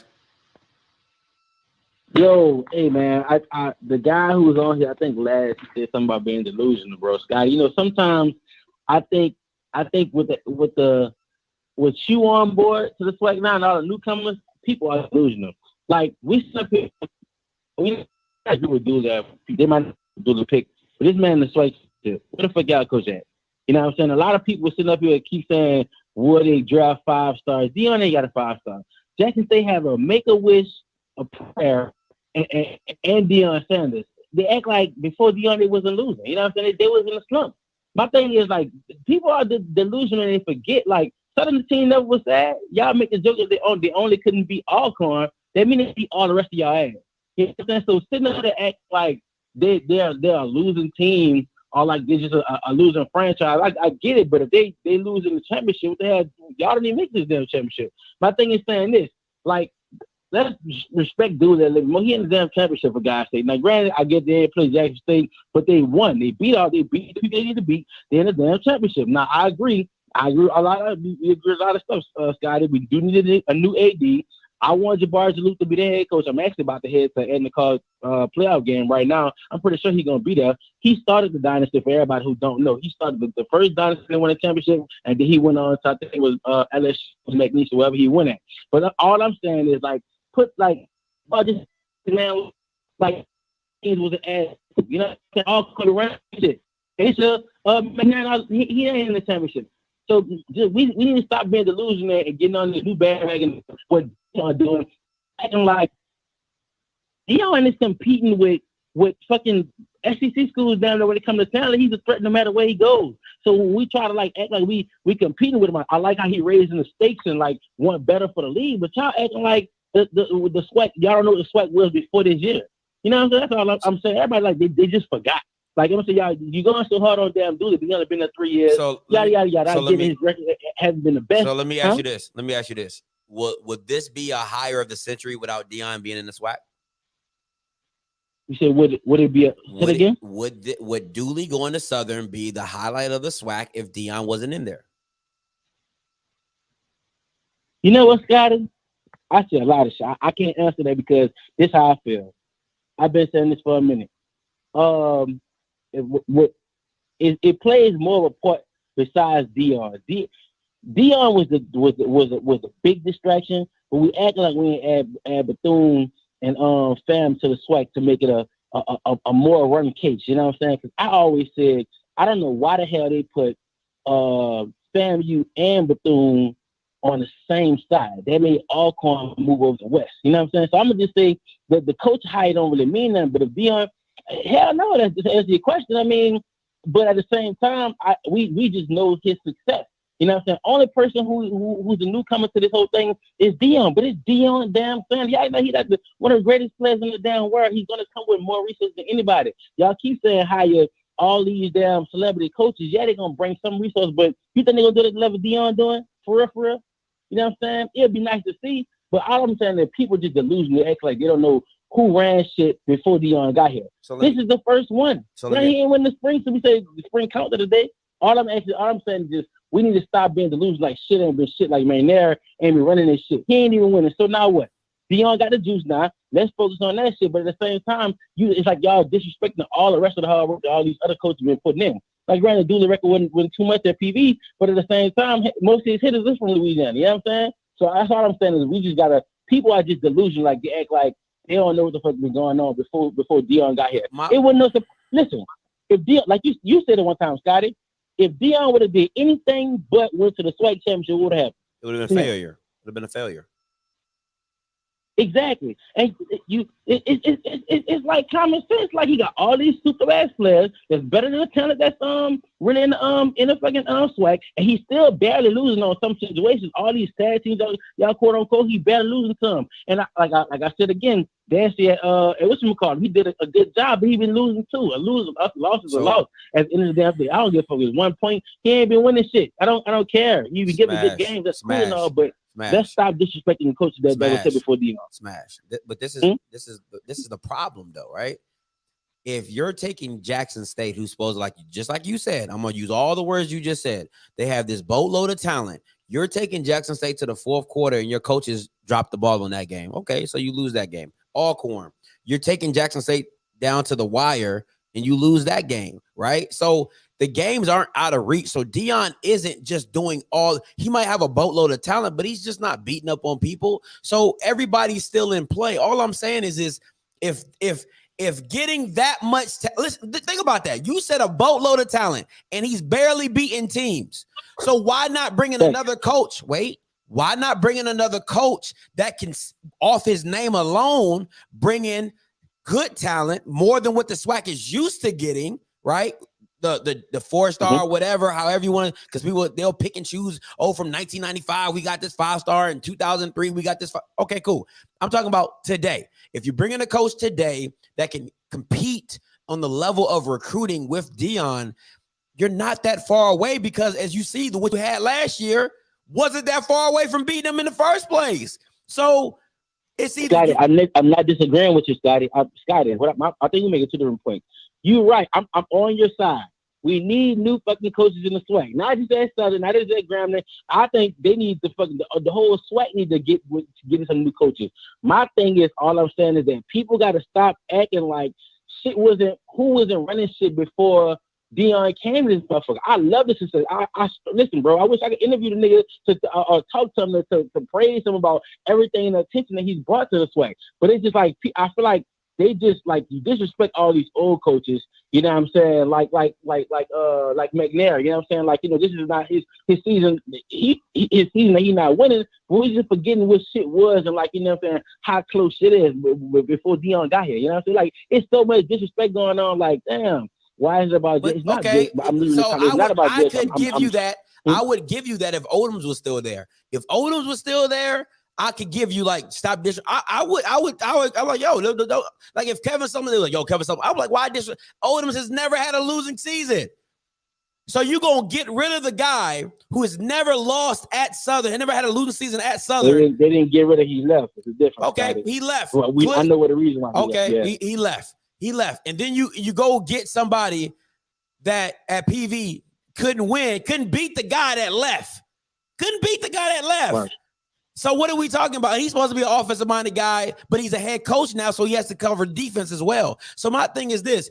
Nobody's disrespecting what coaches used to do. It's just that you're in a new age now, bro. That's like me telling you, hey, why you shooting 4K? You can shoot with 460. You be like, bro, but there's 4K now. So I got a 4K camera. Okay, the SWAC is hot right now. So get a better coach. Stop recycling SWAC I'm not coaches. disagreeing with you, Scott. Listen, I'm not disagreeing. Listen, bro, I'm not disagreeing with you. And we saying the same thing. I'm just saying people on here like, you know, it's mighty funny that you hear all these let's evolve. It's time for change. Now all of a sudden, but when you was preaching that shit at the beginning of the season, Scotty, nigga, cut your head off. Come on. Huh? Come on. You not noticing the change? You know what I'm saying? My thing is like, okay, I'm one of the ones that been rocking this shit. You know what I'm saying? Everybody was like, Prime coming. When they said Dion was getting hired, yes, I want Jackson to win this motherfucker. I want the change that y'all want too. You know what I'm saying? My thing is just y'all acting like if he would have never came to this bitch, y'all wouldn't be not okay with the damn with the real estate agents getting hired. Don't say nothing nice to Scotty putting a light on that shit. Y'all been accepting shit like that. You know what I'm saying? So let's stop acting like it been about change. No, nigga. Y'all know, nigga. No, nigga. Y'all ain't been saying all that. Y'all just mad. Y'all mad now. You have no choice but to agree with Scotty now because Dion came and ran this motherfucker. That's what I'm saying. Y'all stop acting like y'all know what was good before you. Okay, no, it's Dion damn Sanders, bro. And it always turned into a damn JSU show, but I hate to say it because that's the main thing here. Y'all was down Scotty's neck. You know what I'm saying? Scotty, you talking about the playoff system we need. You was talking about all this shit, but not everybody all of a sudden agreeing with you. Fuck that. Keep that same energy y'all had and love y'all damn y'all coaches and y'all fraternity hires. No, I don't want that shit because they're in the championship. I want just shit to blood. I'm gonna be on the sideline tomorrow. Come find me if you got a problem with the fuck I got. I'm saying keep that same energy. Let it just they win this bitch and don't ask Scotty and Dion Dick now. I don't want to hear that change shit because the SWAC been like it there. But at the same time, respect those other coaches that been here before Dion. You know what I'm saying? Yeah. That's all I'm saying, Scotty. Hey, appreciate the call, man. Gotcha, man. This is true. Listen, I gotta call a spade a spade. If Prime wasn't at JSU, this would not be a topic today. You're absolutely right. You're absolutely right. You're 1000% right. If this was that, it would not be the same. Hey, caller, you live. Talk to me. I don't like it. Hello? Yeah, you live. Talk to me. Hello? Hello, you live. Talk to me. Hey, Scotty. My brother, I agree with everything you're saying. I am 100% with you and on your side. I think that a lot of my Jaguars are delusional and they holding on to nostalgia and how things used to be, and they don't want to get with what's going on with the new time. And I agree with you. I'm 100% with you. Hello? Yeah, I'm here. All right, Scott. So my thing is this. The AD needs to go. He should have been gone. Okay? They hired him in. He was the basketball coach. They put him in as an interim position. In some kind of way, he finagled that and messed around and became the AD. He shouldn't even been that. All right? He's been a bad move ever since. The person that really did all the running of Southern University's athletic department was the assistant AD, who we foolishly let Grambling hire. Cable. He did everything. No, I'm not sorry? Cable. Not Cable. No, I'm sorry. The other guy from, I got you. The Travian Scott. Yeah, I got you. My bad. They let him go to Grambling. Stupidest thing. Southern University has a history of giving away all the best stuff to other people so they can keep their little political, whatever this little thing that they have going on. They used to. We've been doing it for as long as I can remember. Mm-hmm. And I'm telling you, we are going to screw this coaching decision up. They're going to do it. Because everybody with any kind of sense know that you're supposed to pick Kevin Sumlin in that situation. That's a gimme. I'm picking Kevin Sumlin. Yeah. Even if he stay 1 or 2 years, I don't care. I'm picking Kevin Sumlin. Yeah. You can always go back and get one of those old SWAC recycled coaches and get another one of them. You can go get the one that anyway. Come on, talk about it. I know my people. They're not going. I know them. If it's the way to screw this damn thing up, they're gonna do it. I know them. I'm telling you what I know. Southern University have a lot of crooks. I call them the Southern University Board of White Collar Criminals. Them rascals gonna find a way to screw this damn thing up. Watch what I tell you. And you know we all jealous and upset about what Dion is doing, but the proof is in the pudding. Dion is winning. Dion is winning, and I'm not even a Dion fan, but I tip my hat to that man because he's doing it. And we sitting back jealous and, you know, and want to be where Dion is and bringing up stuff that we've done in, 50, 60 years ago, bringing up the past. But all glory is fleeting. Those days over with. The SWAC a whole new animal right now. But they act like they don't want to get with the program because they don't want to be seen as, okay, following Jackson's lead as in regards to getting a different type of coach. They don't want to be seen as that, but at the same time, you want what Jackson is doing, but you're not going to get that with these old SWAC recycled ass coaches. You're not going to do it. And I love Dooley. I love Dooley. But at the same time, man, look, it's time to do something different. But I know my school, we're not going to do it. Hey, appreciate the call. That's what I wanted to say. No, so if you got a question, I know my school. Appreciate it. Woo, man, it's getting hot in here. Hey, caller, you live. Talk to me. Hey, caller, you live. Talk to me. Hello? Yeah, you live. Turn your background down. What's that? Yeah, you're live. Talk to me. Yeah, I have 2 comments, and I have a question. Okay. So I'm gonna give you the question first. Why did Dooley leave Pamview? His contract's up in December, so it's just he's just pretty much like a free agent. Contract's up in December. Oh, got you. Another thing that I disagree with you is that next time you look at an NFL football game, when was the last time you saw a lopsided game in the NFL? A lopsided game? 45. Yeah, a lopsided game. The Cowboys against the Falcons. Try again next time. Okay. The reason I asked that question is because if it's a close game, people are going to be able to see the game all the way through. So what I'm thinking is happening, even though Dion has a boatload of talent, he's actually not playing the first half in order to keep people in the seats, in order to keep people entertained, and then blowing them out on the second half, knowing that they're going to win anyways. Name the blowouts. What's that? Name the blowouts. Well, that's what I'm saying. The thing is, the only one that they blew out was A&M. Okay, name the other ones. And the only reason they did that was because the head coach is something to name Dion's, the blowouts. You're talking about blowouts. Name them. Define a blowout. What's a blowout? A blowout is during halftime. You have no interest in seeing the game. I'll give you a good example. the playoff game, the one from Miami, the ones with orange, FAMU got blown out.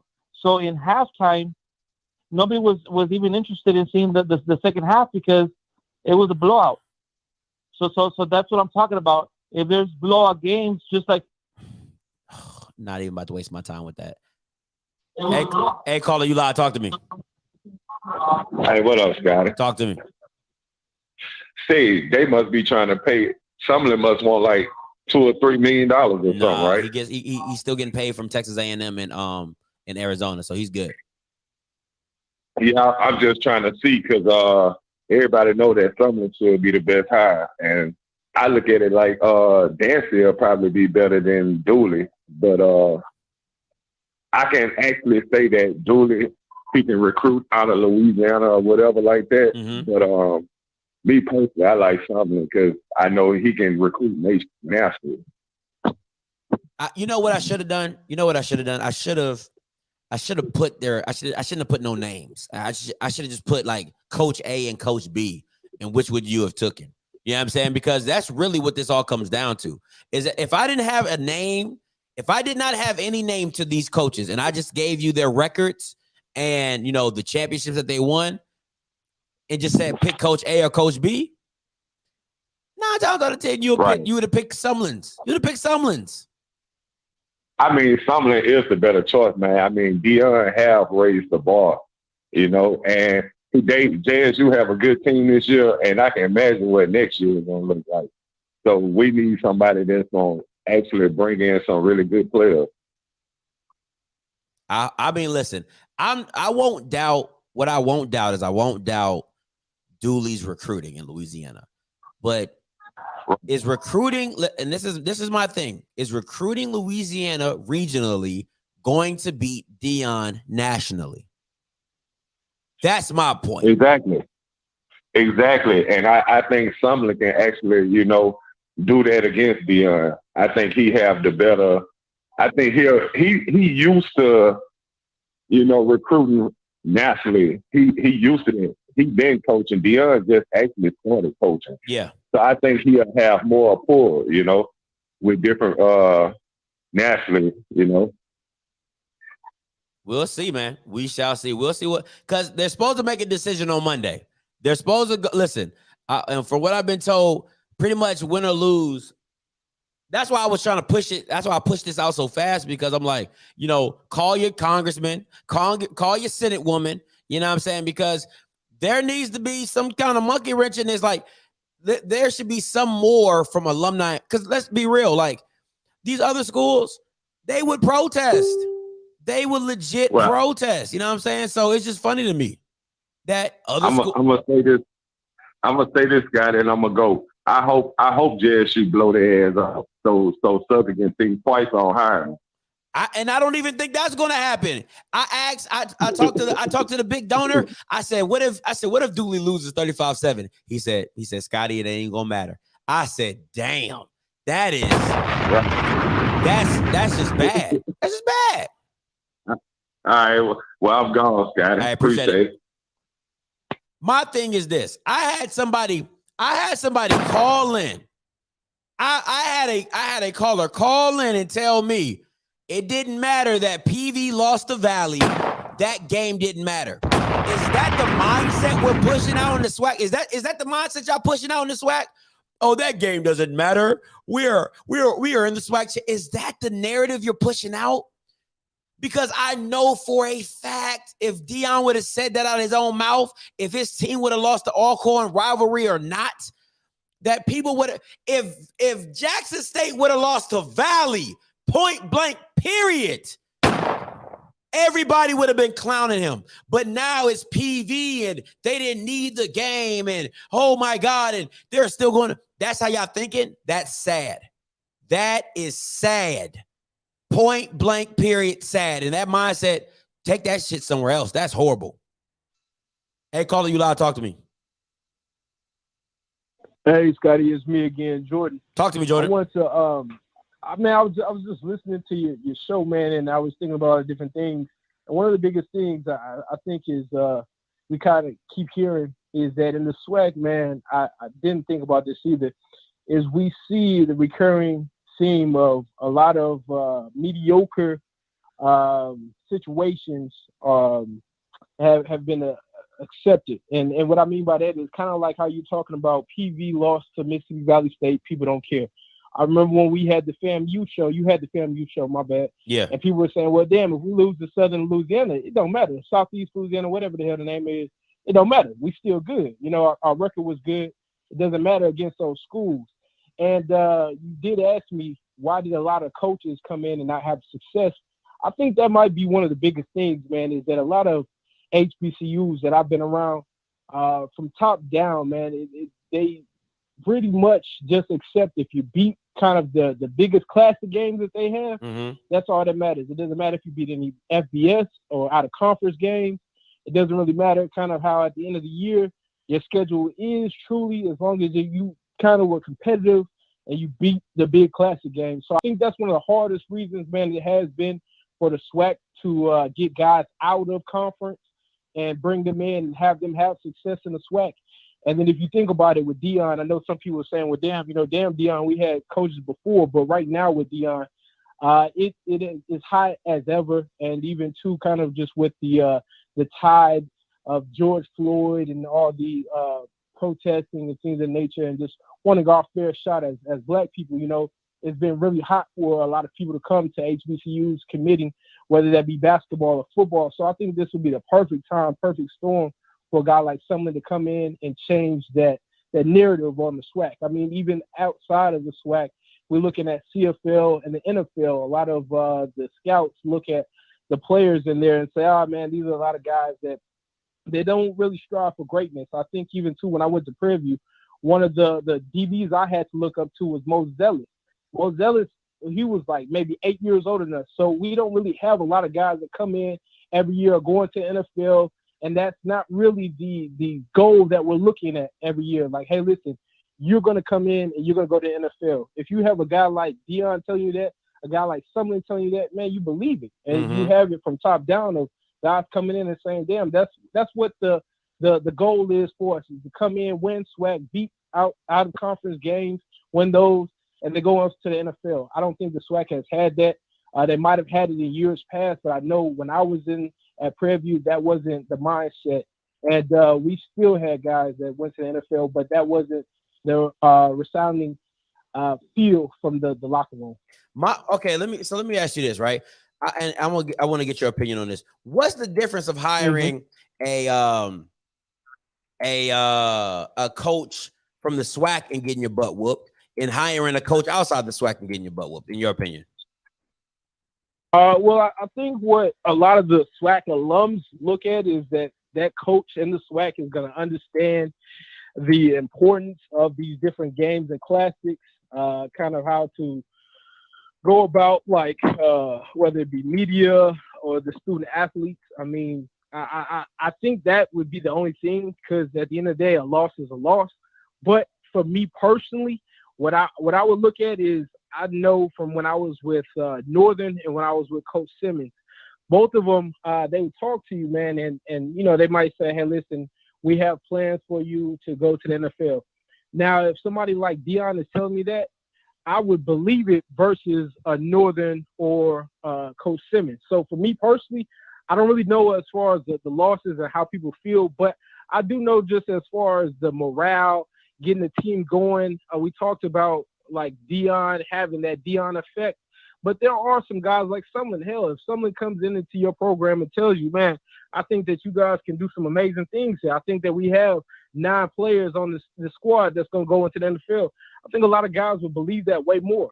I think it would probably take him a year or 2 to get the program right. But I do apologize, man, as far as the losing and saying, hey, listen, you have a guy out of conference versus a guy in conference. On the losing, I really don't know the overall feel. I don't know how a lot of the alums feel about that.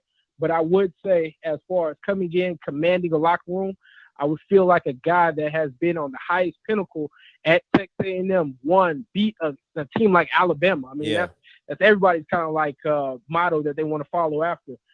I would feel in a locker room with that guy way more confident than a guy that's only been in the SWAC, probably been 21 and 18 like Dooley. And it's not to harp on Dooley, but I would just have way more confidence coming out that tunnel with a guy like Sumlin. You know what bothers me though, John? Like, man, Jordan, this is what bothers. It's Jordan, right? Yeah, it's Jordan. Okay, this is what bothers me is that when I first got into this and I first started hearing about the SWAC and, you know, people telling me stuff, and I'd be like, but you can't beat nobody in the FCS. Oh, that doesn't matter, Scotty. Yeah. We'll just wait to the SWAC games. And then you're losing the Valley, and it's like, that doesn't matter now, Scotty. We're in the SWAC. Like, what matters? Like, exactly. It racks my brain because I sit back and I'm like, what matters to you guys? Being SWAC championship good? Like that's literally all you care about. Yep. It has been like that for so long. That's why I say it's really just I'm fine being at par. You know, I'm fine with par. That's all we need to get on this is par. We don't have to get above par or anything like that. No bogeys, no eagles. That is why par. it can be hard to come in a command and try to change the program. Because even if we having this conversation, it goes beyond just the sports. It's like that as well as when you're trying to get things like a new gym for the university, or you're trying to get new apartments or something like that for the university. That same mindset plays in. So I mean, man, we could talk about it for days, but that feeling the alums have that Dooley is a better recruit for like bringing in guys and stuff like that. Excuse me, not a recruit, but a better candidate for Southern. It kills me, but that's really been the mindset for a lot of people for a long time. I.e., once again, how we were talking about FAM, and FAM people were calling in and saying it doesn't matter. Hell, some people saying they don't give a damn if they put up, you know, a great score against Southern Illinois or it was a blowout. You know, FAMU was still going to be able to recruit. So when you have a lot of people thinking like that, man, it's really hard to change the narrative. And you see Dion trying to push that envelope. And I understand, once again, that there have been other great coaches that have been in the SWAC. Don't get me wrong about that. But listen, I live in California, and when I talk about going to Prairie View, and, you know, forgive some of these people's ignorance on knowing their HBCUs and things of nature, a lot of people say, oh, damn, isn't that the same conference that Dion is in? Mm-hmm. You know, so it sheds light. You want people that shed light on that conference, on your university, because it brings in new eyes that you would have never had before. And that's fine. There's nothing wrong with that. I think that sometimes we shy away from that change in the Black community, and even for the SWAC, you know, we shy away from getting new coaches that may, you know, look at it as a stepping stone and be there for 3 years versus a guy that wants to be there for 5-7 years and have a subpar, you know, record. I don't see anything wrong with a guy coming in, excuse my language. You're fine. Coming in and wanting to go there for 2-3 years, getting some great recruits, and then going on to a bigger school. I don't see anything wrong with that. And that's life. But, you know, when you want Coach Dooley to coach for 15, 20 years and be whatever that might be, you know what I'm saying? I don't know. He might lead you to a SWAC championship. He might not. He might lead you to a Celebration Bowl. He might not. I can't speak to that. But, you know, if that's what you're looking for, hey, you know, and I bet Dooley wants the security. You know, the security, the security that you'll give me to let me do whatever I want, lose, win, lose, win, lose, however much time for 10 years, 7 years, 8 years. It is what it is. But hey, Jordan, appreciate the call, man. No problem, brother. Thank you so much. No problem. Peace. You too. Hey, caller, you live. Talk to me. Yeah, Scotty, what's up, man? What's goody? Hi, cool, man. All right. Calling from Trinidad, it's your boy. I have a couple things to say, right? One, why wouldn't Southern grab Sumlin? Here's a coach with lots of experience at the highest level of college football, and for me, it's a no-brainer versus Dooley. As the previous caller said, now is the time where the SWAC is. You know, we got some juice now. You know, spotlight is on the SWAC. Why would you not want Ed Reed in the SWAC as a coach? Why would you not want what Tennessee State have with Eddie George and well, FAMU coming into the SWAC, Dion and at JSU. All these coaches, you know, they may or may not have a lot of experience, but the name of the game is about recruiting. And if you have a name, if you have the connections, you can really make a mark as a coach with some heft behind your name in the recruiting game. So for me, Kevin Sumlin is a no-brainer. And I mean, the guy, 2 callers before me, was talking about people disrespecting the what happened before. I would say, for me personally, I didn't follow SWAC football, so I wouldn't know what Fred McNair was doing at Auburn or what who was winning championships before, right? As you said, it's a new day, it's a new era. The SWAC has never been under this microscope in quite a minute, so it's good for the SWAC. It's healthy for me, and I would try to encourage as much names into the SWAC, right? And the last thing I want to say, you mentioned earlier about the SWAC quarterbacks. That's something I've noticed. You know, for me, it like they don't seem to work on their craft. I don't know what they're doing in the off season. But these guys seem to be one read and run. Nobody's outside of Glass and Shador and maybe Body.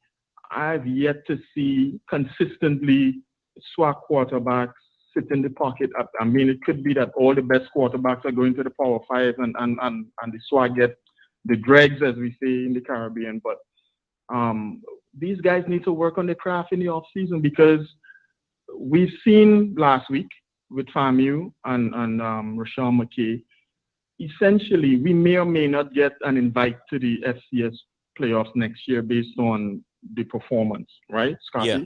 So essentially, we put the entire hopes of the SWAC getting an at-large bid next year on the decision-making and the arm of Rashawn McKay, right? Imagine that. Can you imagine that? The entire SWAC living and dying on the decision-making of a Rashawn McKay, right? So for me, these guys need to work on their craft. Get with a QB whisperer in the offseason.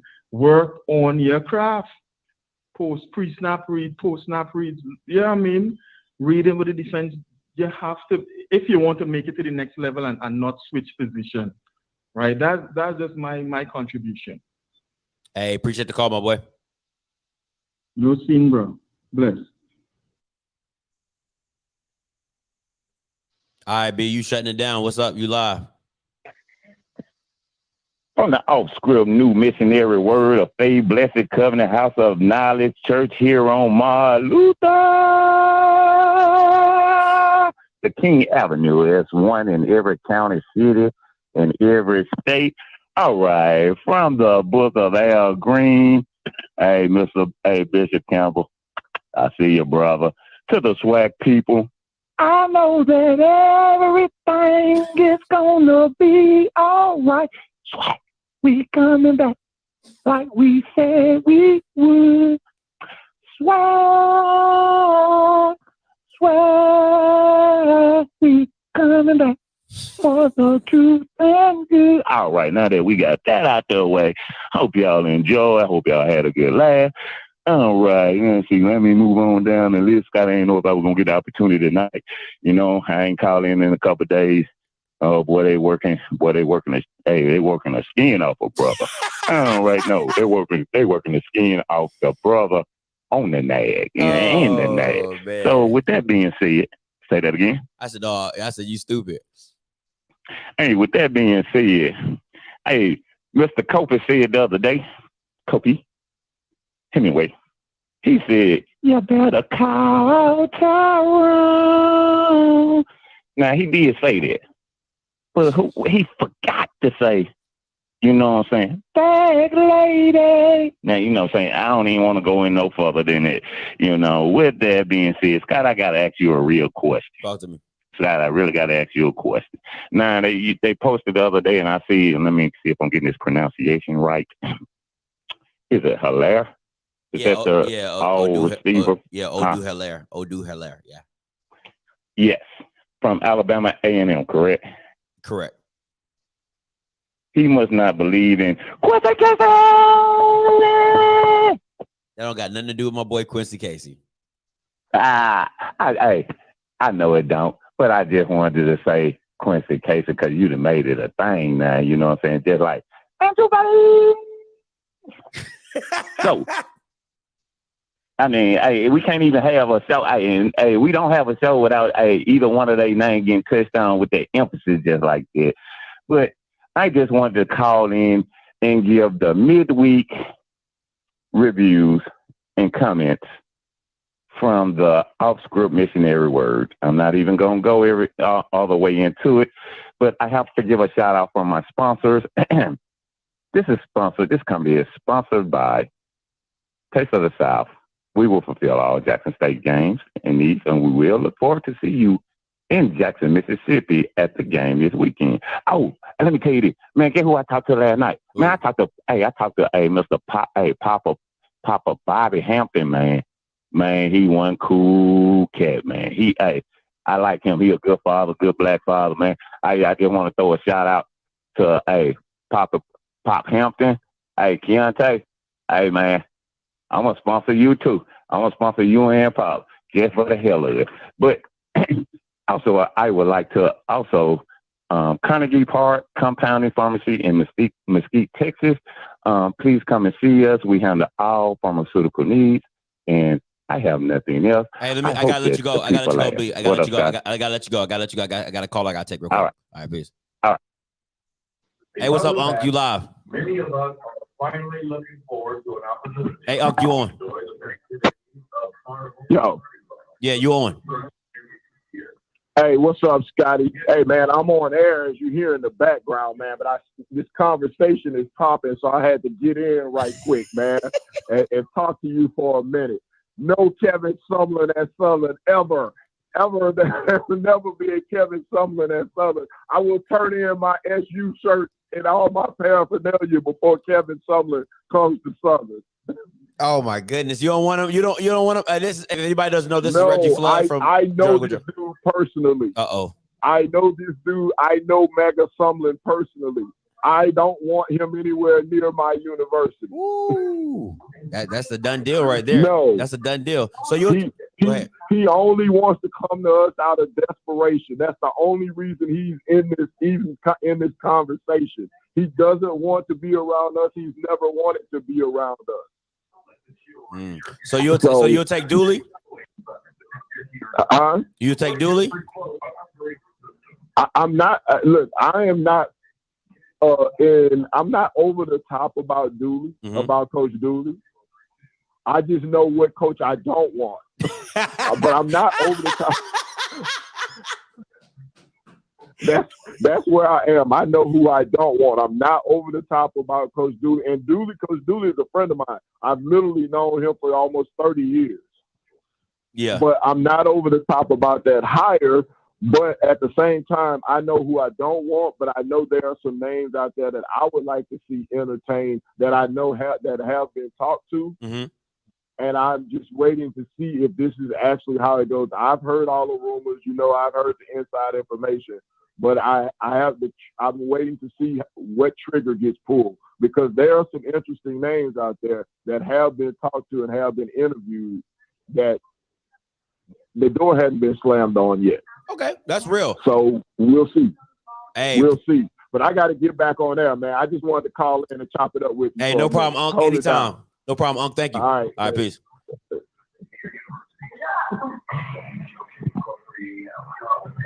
Hey, for real though, that's love for Unc to call into the show while he's on commercial break. Listen, y'all know I love. Listen, that's a done deal. And listen, if Uncle Flood, if Unc told me it's not gonna happen, trust me, it's not gonna happen. It's not gonna happen. No, it's not a rumor. It's not a rumor because I know for a fact that he has talked to the administration about doing the job. All right. I know for a fact he has talked to somebody about doing the job. But listen, man, it's hard to go against Unc. I ain't gonna even lie to you. It is hard to go against Unc. I'm gonna take this last call. I'm out of here. Hey, caller, you live. Talk to me. Yo, what's going on, man? What's goody? All right, man. So I got a question. You know, as far as with Southern University football, you know, like I said, like you say, they got a good program now. I'm sure you're familiar when they lost to Grambling. All right. Mm-hmm. And I was listening to you speak last week. I want to say with the Southeastern game and FAMU, right? So, and I think another thing was, okay, we got Jackson State, and I think you were saying, I think a caller was talking about something about one of the teams, they didn't have a big budget, but you said FAMU had, I think it was like another PWI, but you said FAMU just had just as big as a budget, so you can't bring money into that was teams, right? You're talking about Blue said that. No, you said, yeah, Blue said that, and he said Southeast Louisiana only has like 2 or 3 million more than FAMU. Okay, so the thing is, what I'm trying to ask you now, in Louisiana, you got 2 HBCUs, right? You got Grambling, you got Southern, and then FCS wise, other FCS teams, you got Nichols, Nichols Southeastern, and McNeese State and Northwestern. Yeah. So out of all of them 4, tell me, why is it that Southern, when Southern plays them, Grambling plays them, they just can't beat them? Because like you say, even Southern has some better facilities than Northwestern. So what do you think it is why they can't never compete with them? Because like you say, I heard you say, or I think I heard another caller saying how, it's just the HBCU is like two-way, but they're not. The FCS is all in the same division, even though North Dakota State might be bigger than them, but it's not like they all they are trying to get to the NFL, and this is all the FCS. So why is it that they can't compete with them compared to all the others? I would say, if I'm breaking it down, I would say 70% coaching and 30% is like talent, right? And the reason I say talent is just you have to have the talent in the right places. So like Southeastern has the talent in the right places. They got a superstar quarterback and they got great talent. They got pretty much good talent around him. And then the offensive line is pretty good as well. But for me, the reason that FAMU lost that game was because of coach. Well, I won't say lost. The reason the game wasn't competitive was because of coaching. So I don't think they were going to win the game anyway. But the reason that it wasn't competitive for me is because of coaching. So I think once you add that, once the coaching comes up, the talent comes up, because it's just, man, when people tell me about Southeastern, I don't see why Black players would choose a Southeastern Louisiana over a Southern, over a Grambling. They're not. I mean, it's all your forte, really. Well, I can understand why for some reasons. For example, when you look at Louisiana Tech, have you been over by Grambling's campus? No, I just drove past it. Okay, so you never seen it? Okay, well, Louisiana Tech is literally right in front of Grambling's campus, right? Mm-hmm. And both universities, there ain't shit to do at both of them. If you look at the outside, it's in the middle of nowhere. But Louisiana Tech, bigger campus, nicer campus. Same thing with Southeastern has a pretty nice campus and a pretty nice area of Hammond. I even wonder why more players would want to go to Nichols than Southern, because Nichols is in Thibodaux, Louisiana, not shit to do out there, but you can go right there to Southern and Baton Rouge. Yeah. So I don't know. Maybe I would say coaches, because if you look at some of the coaches from Nichols and where they come from, for like NFL backgrounds, I don't know if that's the thing. If they feel like, well, maybe if I get coached by this guy, I got a better chance just because of his name. So I don't know if it's a thing like that, because Southern, even like every Baton Rouge kid, at least Black, they've had a family member, somebody that's went to Southern, so they have a lot of them have more connection wise with Southern and know somebody who played at Southern, went to Southern, than they knew who probably went to Southeastern and Nichols, but for some reason they always choosing them, over them. But then you can play. Then also it can play a factor is the white kids, right? Some of the best white kids, if they're not going to LSU, they damn sure not going to Southern. They're gonna go to Nichols and they're gonna go to Southeastern, right? Mm-hmm. So you got to put that in the play too. That also gives the team a better advantage just because of that. Not saying nothing with race, but just if they're not gonna go to, because a lot of these white kids, they're not gonna go to LSU. They go play at Southern. I mean, not Southern. They go play at Nichols. Play their 4 years there and go work at a chemical plant or something like that. So I'll put that into play too. All right. But hey, man, appreciate the call though.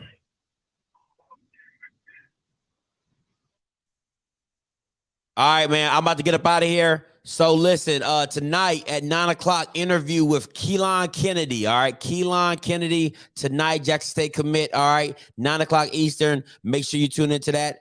And until next time, and also go check out the podcast. All right, leave a review. Leave a review. All right, but until next time, you know what I'm gonna do. I'm gonna holler. God bless.